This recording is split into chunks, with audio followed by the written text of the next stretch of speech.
Hey, I'm Amanda from Trifecta Fitness. We're proud to be Clarksville's new Get Fit headquarters. Trifecta Fitness is a state-of-the-art spin and strength training studio. Our spin studio is truly one of a kind in this area, complete with 20 state-of-the-art live fitness bikes and an incredible sound system. Our strength training is done in small groups of 6 or fewer, and all of our strength and spin classes are scalable for every level of experience. Come see us in the heart of Clarksville, just behind MAPCO at the corner of Old Trenton Road and Wilma Rudolph Boulevard. Call us for more info at 931-542-6265 or download our Trifecta Fitness app for a full list of upcoming classes.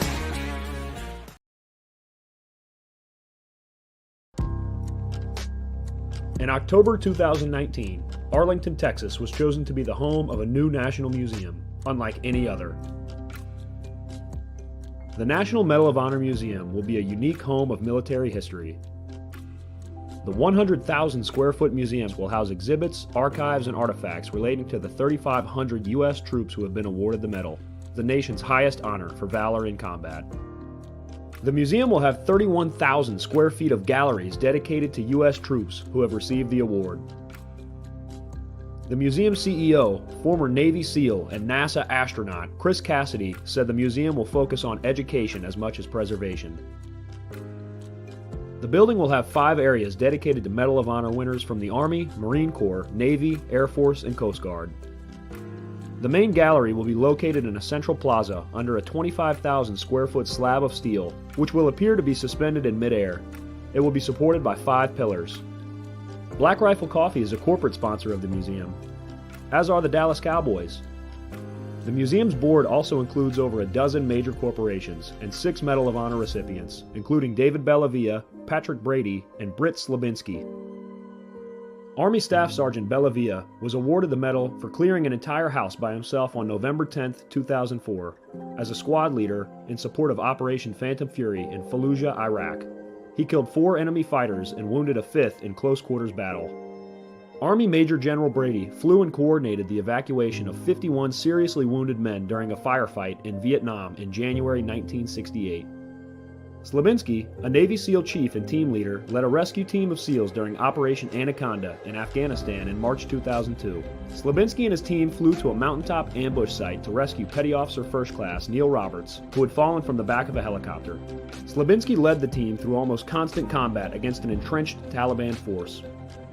Along with the board members, former presidents Jimmy Carter, Bill Clinton, George W. Bush, and Barack Obama serve as honorary directors.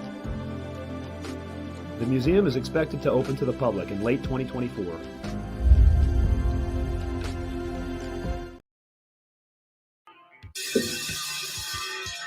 All right. Welcome back. Fit Nation. We are a show founded by a veteran and hosted by 2 veterans and a military spouse. Our mission is to get people to tell their story to the world. If you're an author, share your tips with the Misfit Nation. If you're a musician or actor, our audience needs to know how they too can get into the business. Coaches, we love our coaches. Come on and share some of your tips with the Misfit Nation to help them become better versions of themselves. If you're a corporate leader or an entrepreneur, come on and share how you did it and how hard you have fought for success. If you are a veteran, first responder, or Gold Star family, we would love to have you come on and just share your story with the Misfit Nation. We always have time for you. If you're feeling down, alone, or starting to see the darkness, stop. Think about those who are around you. You are not alone. You will be missed. If you feel like your problems will be a burden to those in your inner circle or are embarrassed, dial 988. If you are a veteran, take option 1. We need you to keep pushing forward. Don't make a permanent solution to a temporary problem. If you're a new listener, welcome to the Misfit Nation. Be sure to subscribe to our show on your favorite podcast apps and also on our YouTube channel at @_Misfit Nation. Subscribe and click the bell to keep you up to date with our latest episodes and all of our news. You can also find us on Heroes Media Group and About Face Radio. Now, let's get to the show. All right. Welcome back to the Misfit Nation. We are live once again from Fayetteville, North Carolina. This is our second show from Fayetteville, one more on Thursday. And tonight, I can honestly say we broke the curse of Tuesdays. Our guest is here. We don't have a no-show as a guest, and it's a guest I already met before, and I'm pumped to hear her story and have her share it with you tonight. She is a licensed clinical social worker, a U.S. Army veteran as a combat MP. She's a dating coach, and she's on a mission to develop deeper, more connected relationships.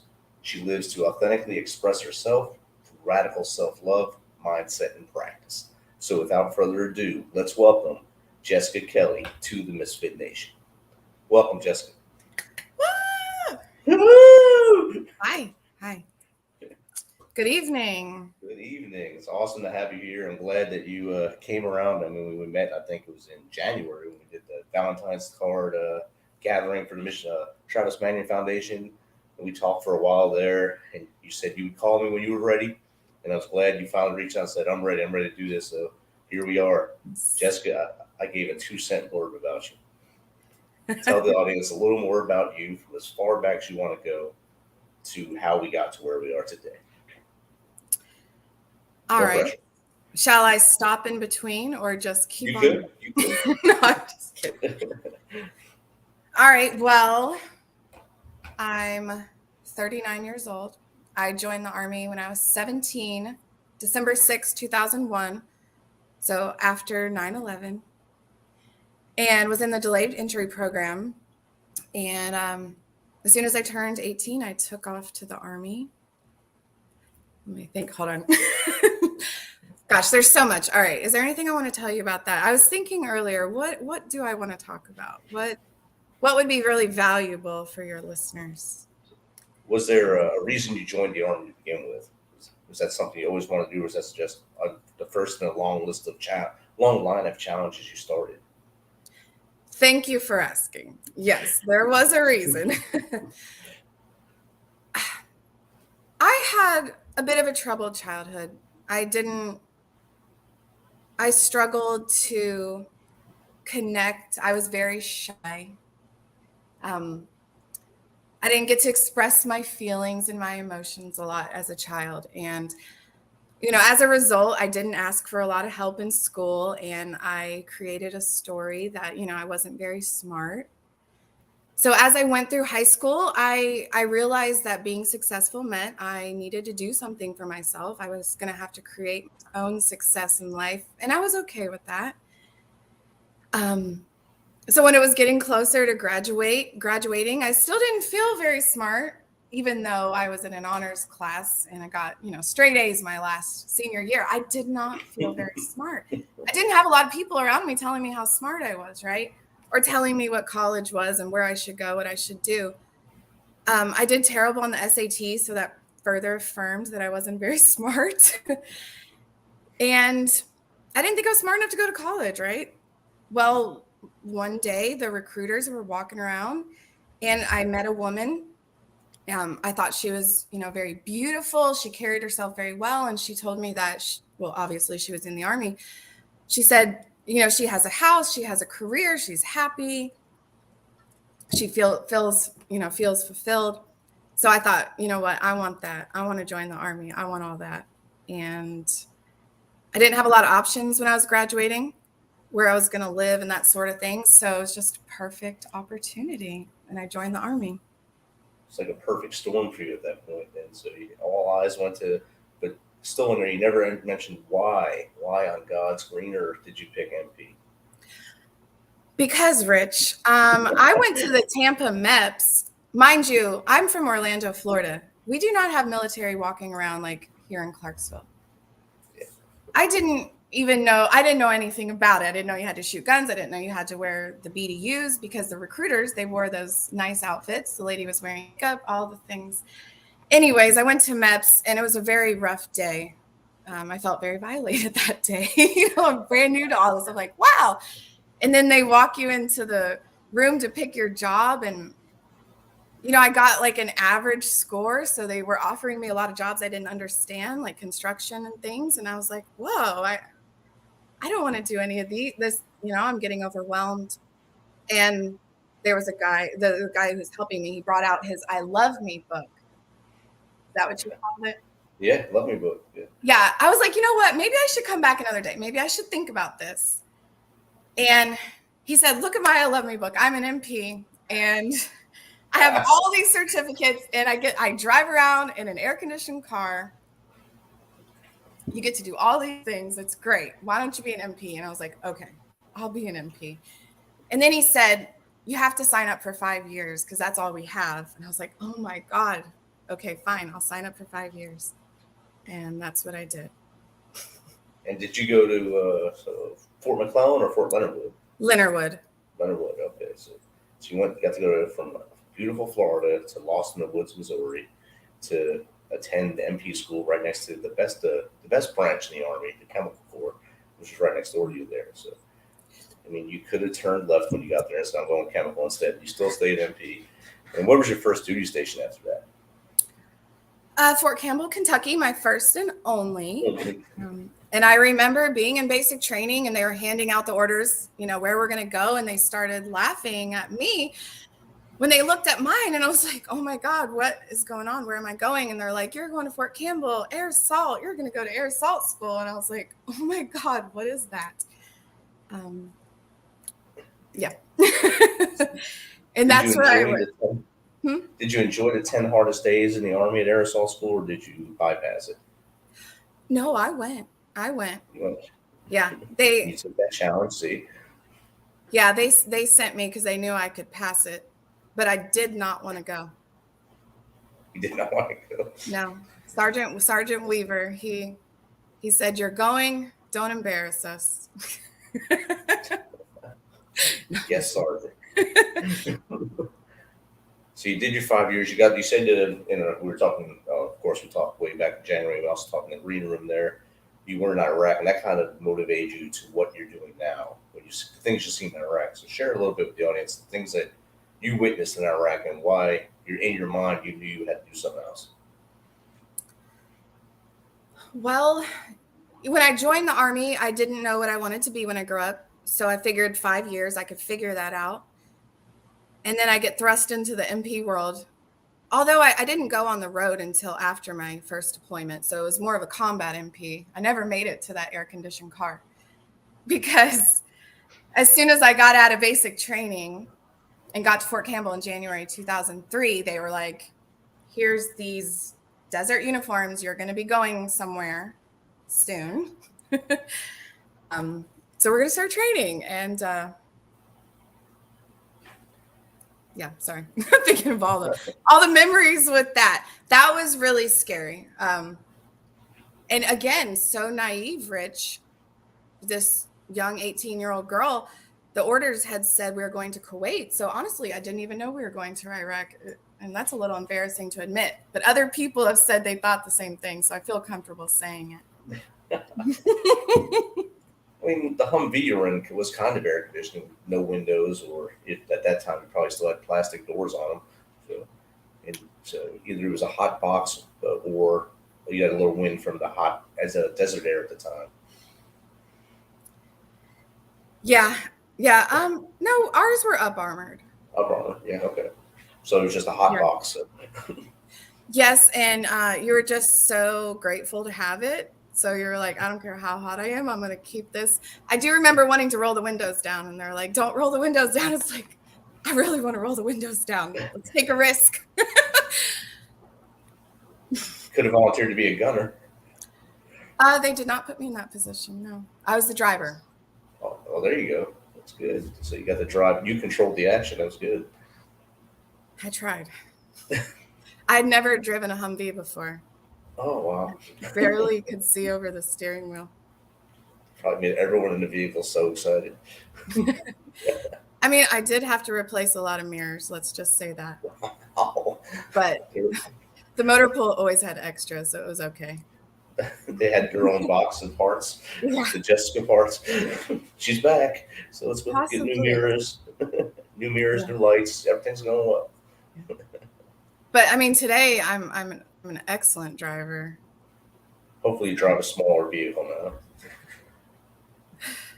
now. I can drive them all. You can drive them all now. So what Explain the conditions you've seen the kids in over there that really made you think I need to do something to help them. Okay, so I think you're speaking about how I chose social work. Yes.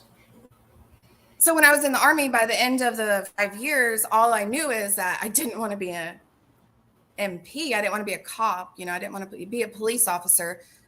I kind of, when I would be with the people that I had to apprehend, like doing the questioning and stuff, I just felt myself doing more counseling type work, and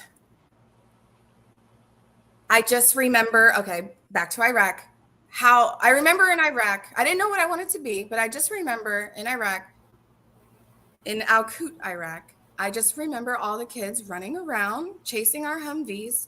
Oh, my laptop keeps chasing our Humvees, with the trenches of poo running through the streets, and I would just thought, man, I wish I could give all those kids some shoes. And like we were saying earlier, I'm like, maybe they wouldn't even all want shoes, but I would just love to give those kids some shoes. And when I went in search of my next career, I found social work. I went walking around Austin P aimlessly looking for inspiration because I knew the GI Bill, I was going to use it, and I knew I wanted to make sure I used it, picked a good thing, made use of it. With the 3 years, I think it was 3 years. And I stumbled into the social work office, and Professor Carter was there. And he started telling me about social work and how all the different things you can do with it and how the different ways you can help people. And he told me about a scholarship for the state, the child welfare stipend.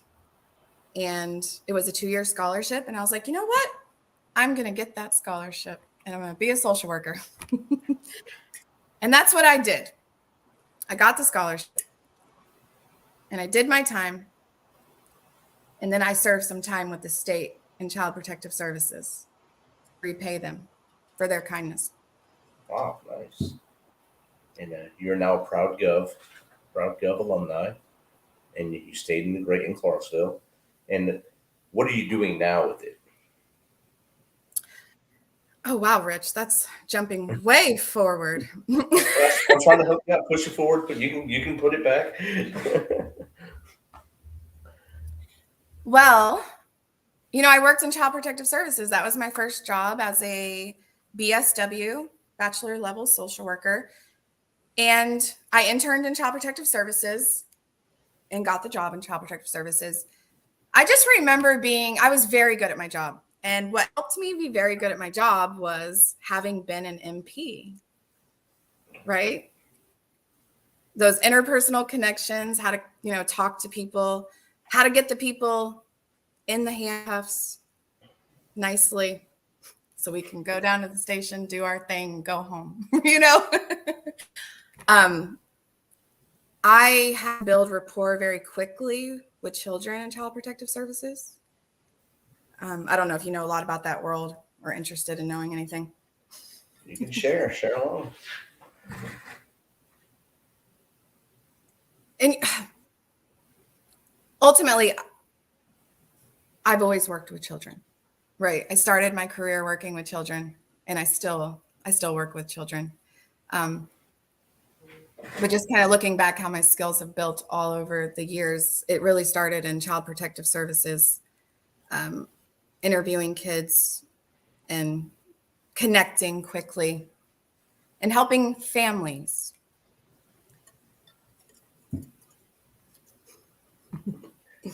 And then I did my 2 years and I went and got my master's in social work. And I went to a more clinical program at Western Kentucky University. I went once a week to Bowling Green to get that.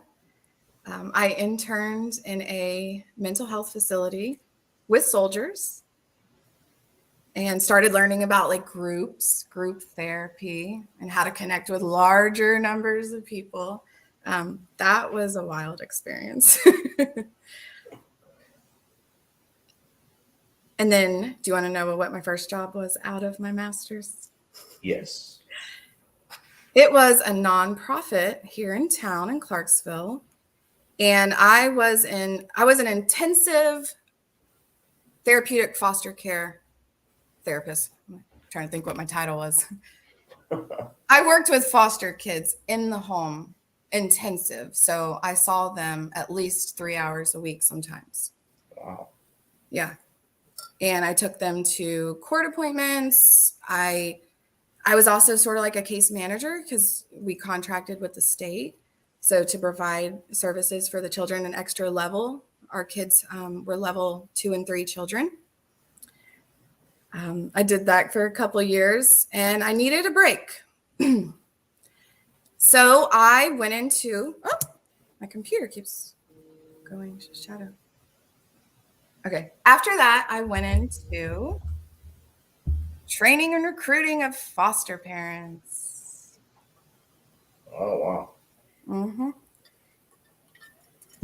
Yeah. I recruited my class, trained my class. It was like 8 weeks, maybe. I conducted all the home studies. I wrote the home studies, 10, 15-page documents, uploaded all the homeworks, checked all the homeworks, did continuing education once a month for the foster parents, provided the food. I did a lot of things in that job. And all the while I was working towards my license and to become a licensed clinical social worker. Okay. I was in the. I put myself in. I was in the trenches. Deep in the trenches, yeah. So you made a lasting impact then on the foster care system. Hopefully, a lot of the people that went through your group and your training and certification were able to provide for those kids who really need it out there. Yes. We were talking about like energy and honing your energy, right? Training your energy and showing up. I've had many years of showing up with my energy.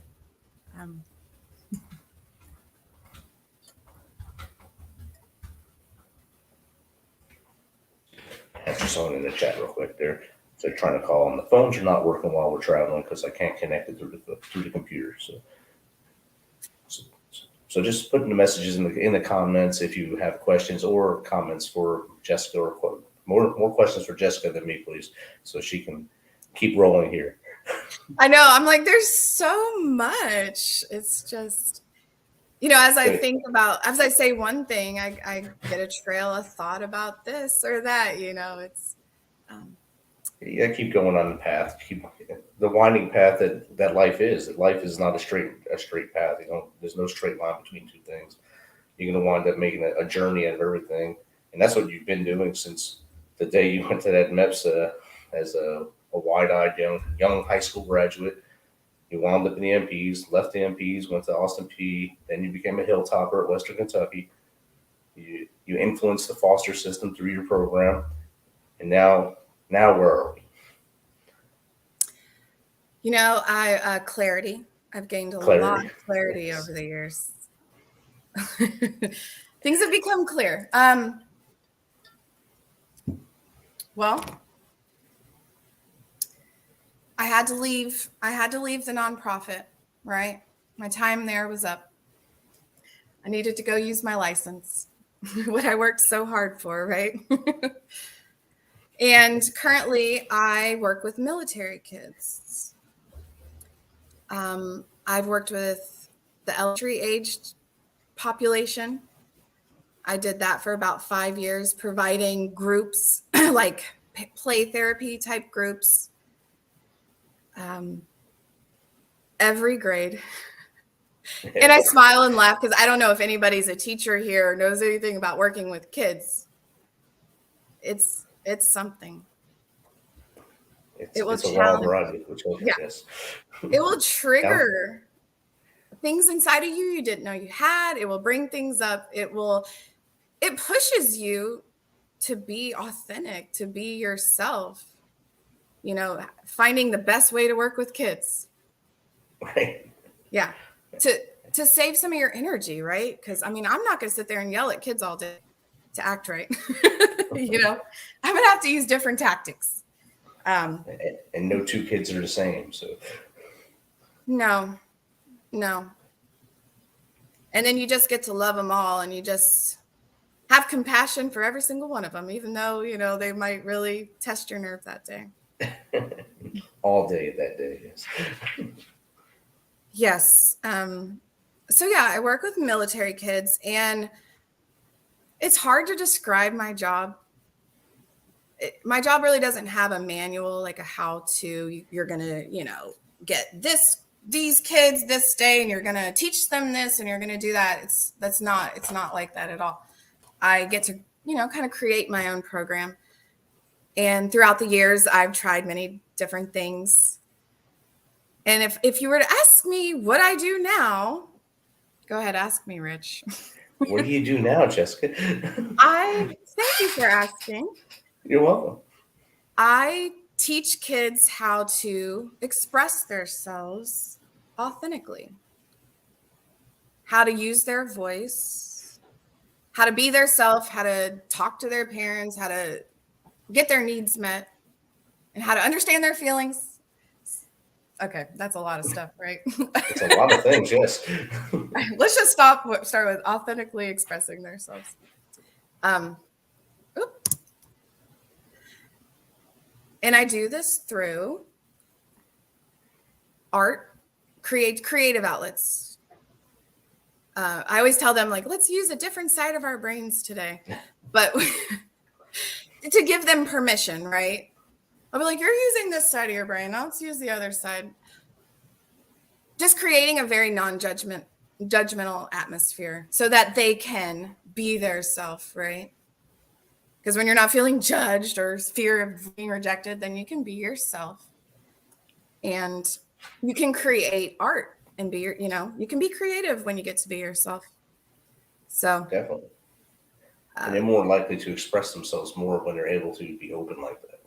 Yeah.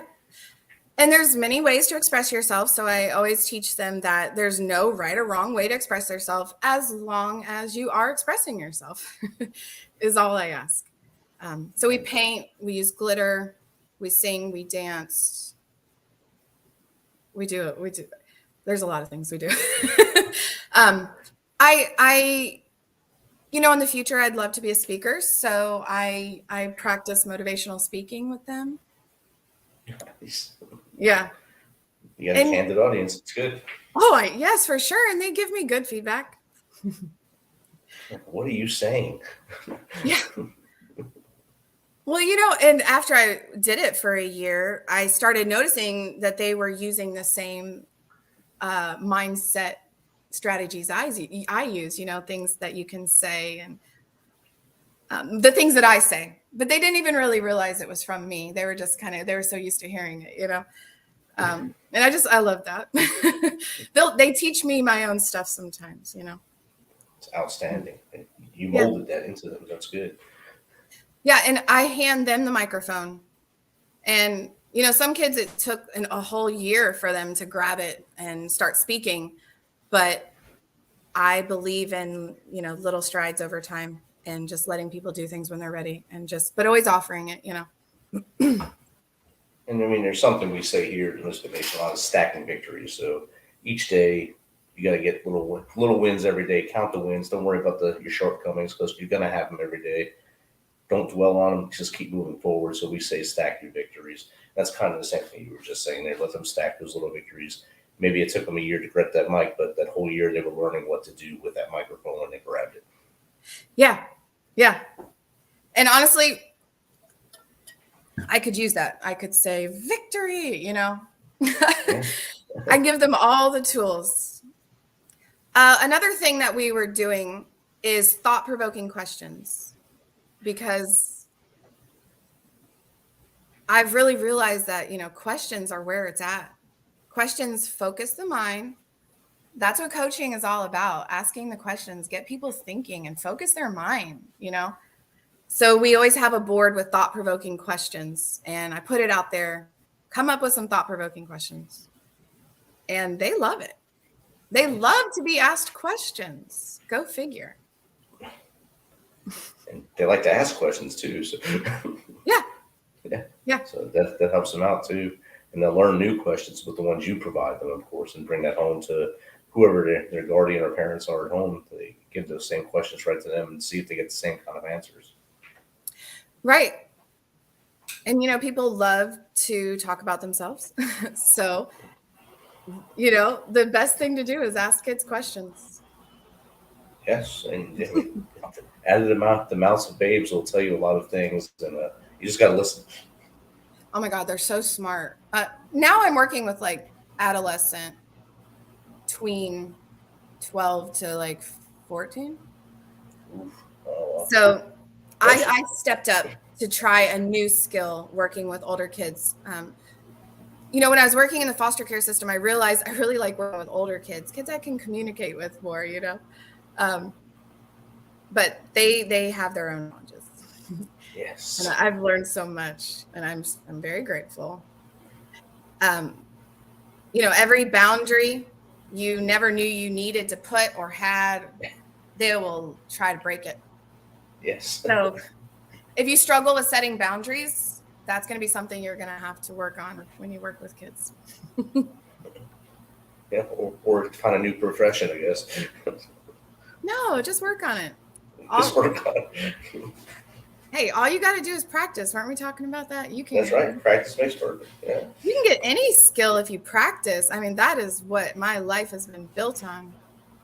See, and you keep practicing new things. I'm watching you on your Instagram, how you've been putting yourself out there to be more authentic and learn more about yourself, while also talking to other people that you probably would have never talked to before, to learn more about what's going on with them, what makes them tick, and maybe grow inside of you as a person, as well as help them at the same time.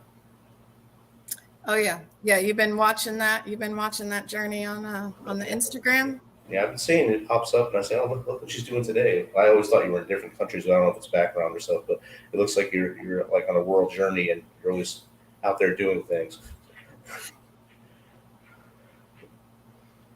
Okay, a couple of those pictures I put into PixArt and put myself in front. I was like, where am I going to do yoga today? There you go. Because I like to visualize. I'm a daydreamer, Rich, and I don't know about you. I know you went to Iraq. Weren't we there at the same time? Props. Yeah, you go with 03. You said 03 and 05. Yeah, I was there 03, 04. So we were there at the same time. Sitting in those towers, being an MP, and I know a lot of jobs had to sit in towers or just sitting outside the gate waiting to come back in, There's like, go out for 12 hours. You cannot come back. Oh, I used to hate that. Just we'll be out send there. you your chow. Yeah. Yeah, those days where we ate a chicken patty every single day.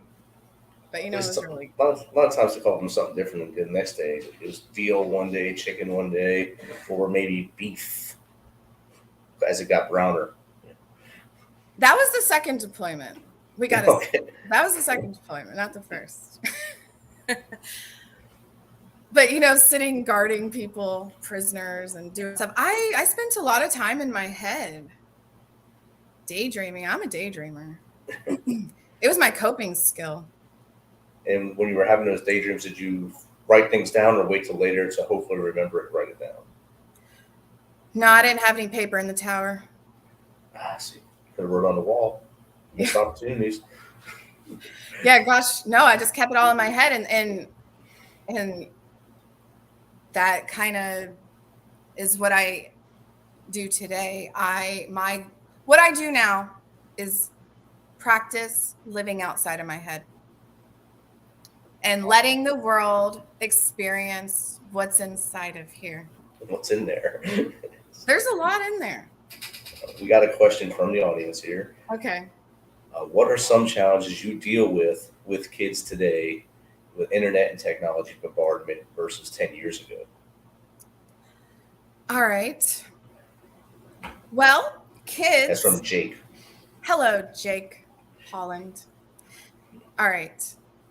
What comes to mind is kids are just like adults. They struggle to get off their phone just like we do.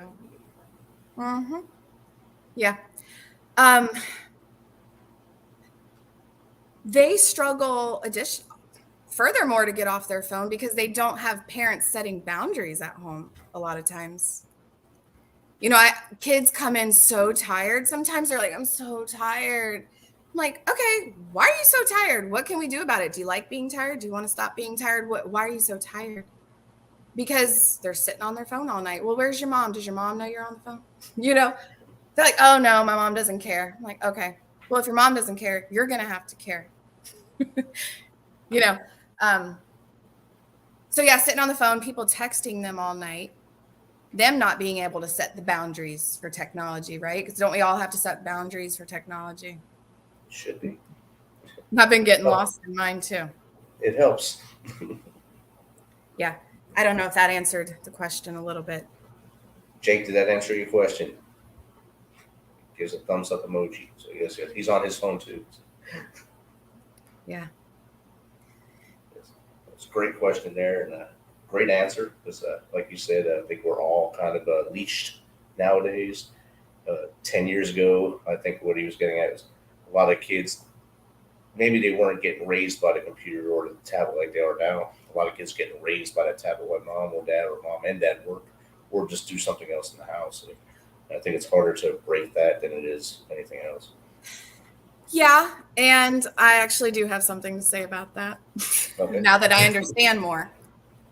See, I'm here for you. Rich, I'm not the greatest at math, so I did not want to try to do math. Like, what was 10 years ago and what was going on? I don't know. Let's talk about the present. But technology, it is here. It is not going anywhere. The kids are given a computer in kindergarten, Rich. They have to spend time on their computer. They have to. The teachers, I think keeps going like, the teachers, it's part of the curriculum. They have to. So I think we can start with developing a mindset around technology and, you know, not looking at it as a negative thing, looking at it as part of their culture and then going from there. You know, how can we be part of their culture? I mean, we already are part of their culture. We can't do anything without signing up on the internet, you know? I got another question here from Mary White. Oh, how do you help the child of a depleted, is that a parent, I guess, or apartment? Deployed, maybe? Deployed. Okay, there you go. Ooh, thanks, Mary. It's deployed. Yes, deployed parent. Providing space, asking questions. How are you?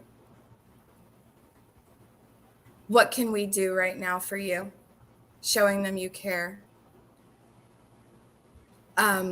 I like to use canvases, painting canvases, Rich. I bought a bunch of canvases last year. And oh my God, the kids just love to paint on those things. Now, I wish I had an infinite budget to keep these canvases going. But we can find other ways to paint. We paint on CDs. You got old CDs. We paint on cards. Just anything to express yourself and just keep asking those questions. How are you? How's your mom? I like to ask them how their mom's doing.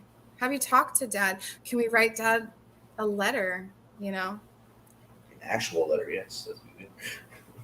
There's books. You can make a journal and put, these are the movies we watched. This is where we go. What do I want to tell dad if I could tell him something right now? Because, you know, we forget things. We want to tell people things and we forget, you know. I've worked with kids through books like that. And then helping them, teaching them how to focus their mind to come up with something, you know. Awesome. Maybe stay in the present, think positive, and don't worry about what's going on where you can't see it. Worry about what you can do to help the parent that's home. I also tell the children who fear that their parent will die.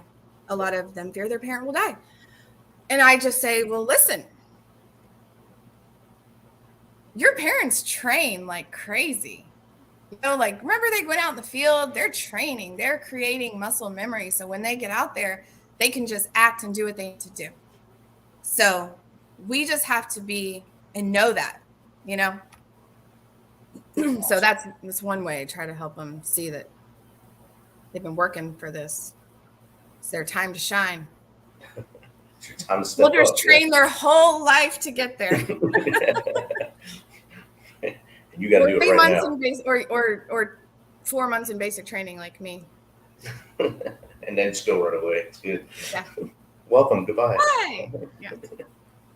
Well, they made you a driver, though, so that's good. They knew where to put you for safety for them, I guess, not for the vehicle, since you said you lost a lot of mirrors. So. Not sort of bring back bad memories there. But. No, I've made peace with that. Awesome. Which is why I can talk about it now, Rick. See, you're happy. You're able to breathe and let it out. It's off your chest now. That you know. I didn't tell you what my nickname was, though, in that first deployment. I don't know if I'm ready to tell you that. Okay. Next show we'll hear your nickname. So what else are we doing now? What do you got going on now? I know you got a lot more things going on right now, and you're building your empire. So tell us what we got going on. All right. So, I really like to plan out. I like to make plans, right? And I feel like relatively, I've planned out my career up till now, right? And I've been practicing with my license for about 6 years. And I hadn't really had any new goals come up. I don't know when you got the goal to be the podcaster, the author, and to do something more to help more people, right? I was kind of waiting for inspiration. And then last summer, I got some inspiration. And I just started realizing my worth, how badass I was. Because I forgot to mention, I have a couple kids too. I have a 4-year-old and a 2-year-old. And sorry, I'm getting distracted now thinking about the kids. See, going down the winding road again. Okay. So I had kids, right? And I'm working with kids and I'm honing my energy. I'm training my energy. I'm getting so good at organizing my time, doing all the things, still finding time. I've got to fix that thing. Finding time for myself. And I was just like, oh my gosh, wow, I'm badass. Maybe I should start letting people know. Maybe I should start living outside of my head. And that's what I started doing. Now, prior to that, I hit a pain point in my life. I've talked to you before we started here. I told you that I'm doing a lot of trauma healing, right? And that's very important to me, to heal from trauma. A couple of years ago, I started to be like, you know what? You're the therapist, Jessica. Why don't you go ahead and do the work on yourself?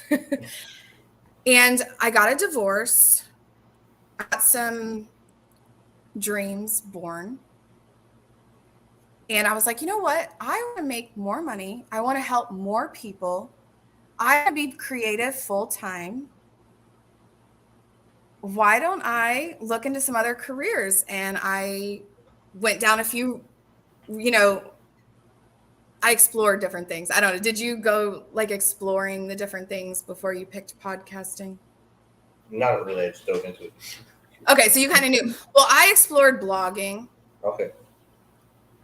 And then I started noticing what's gotten me where I am today, career-wise. If I want to give myself some credit, which I really never did. Unfortunately, I never did. I know I sound very confident, but this has all come about in the last probably 3 years.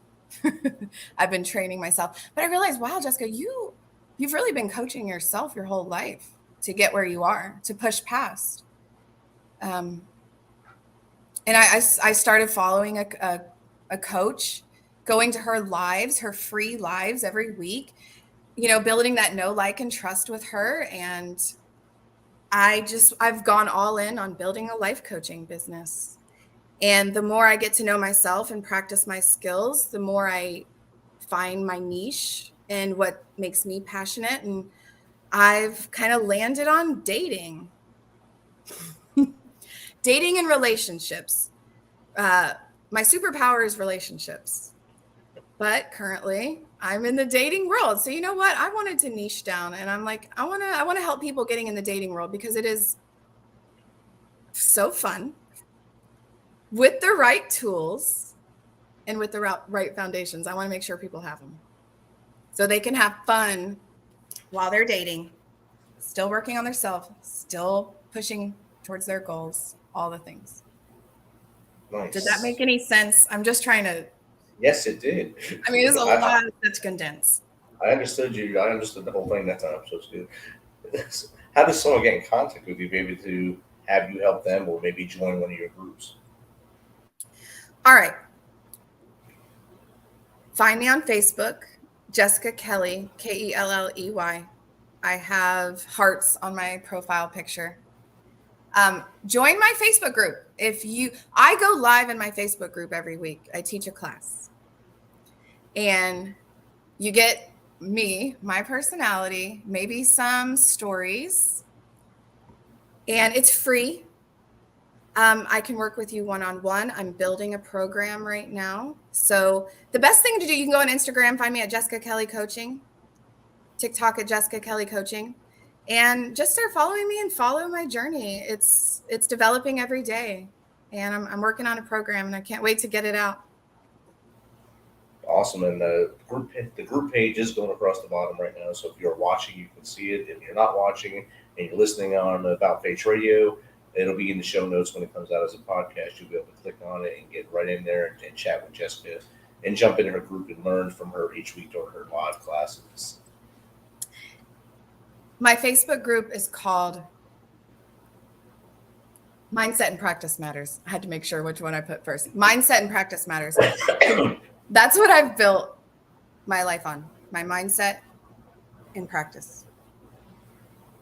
And tomorrow I'm actually going live at 3 p.m. with a show with my training called A Mindset for Dating. There it is. So if you want to join in, it's tomorrow at 3 p.m. Central Time, right? Yes. So 3 p.m. Central for you listeners that are on the East Coast with me right now, and those West Coast people, just do the math, you'll figure out that I think it's 2 hours behind. So just join in and learn from Jessica. Yes. Be on the journey with me. It's a wild journey. And I appreciate you having me on this. I was so nervous in January when we talked about it. And, when you put it out that you needed someone, I was like, I'm going to step up, and I'm not going to let perfection be the thief of progress, because sometimes you just have to do it to learn, practice. And thank you for saving our Tuesday night. Like I said in the beginning, Tuesdays have been a curse for the Misfit Nation, or I guess just ghost us like every Tuesday.